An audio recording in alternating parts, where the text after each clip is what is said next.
ते पुरावे मी देणार आहे।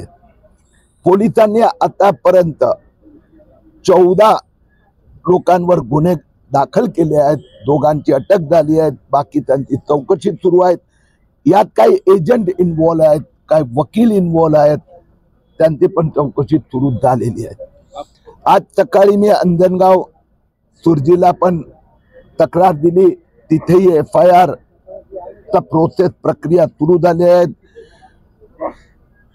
मूर्तिजापूर तहसीलदारनी पण तक्रार दाखल केली, एकावर कारवाई होत आहे।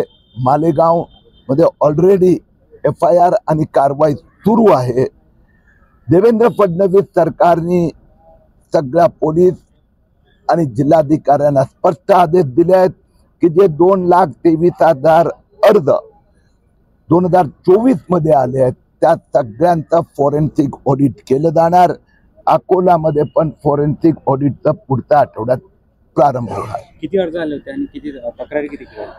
अकोला जिल्ह्यात 15,500 अर्ज आले, त्यातला माझा माहितीप्रमाणे 14,000 याचं प्रॉपर डॉक्युमेंटेशन नाही।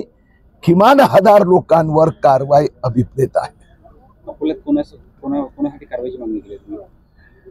आता हे जे अर्जदार आहेत त्यांना अनेकांनी बोगस दस्तावेज दिलेले आहेत, खोटं एफिडेव्हिट केलेलं आहे आणि त्या तहसीलदारला निर्देश आहे की त्यांनी आता पुनर्रिव्ह्यू करावं, त्यांनी जे चुका केलेल्या आहेत ते स्वीकार करून या सगळ्यांचे प्रमाणपत्र रद्द करावे आणि पोलिसांना सहकार्य करावं। तुम्ही यामध्ये अनेक एजंट वकिलांचा समावेश असल्याचा अंजनगावला पण आरोप केला, इथे पण केलाय।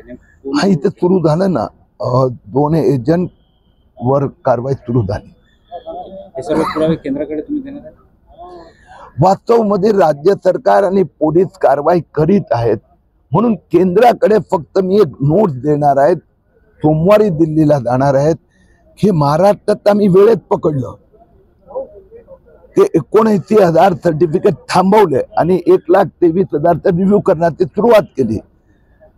तर इतर राज्यात, कारण की हा कायदा केंद्राने 2024 मध्ये सुधारणा आणली, तर इतर राज्यात पण त्यांनी चेक करावा, त्यासाठी नोट देणार।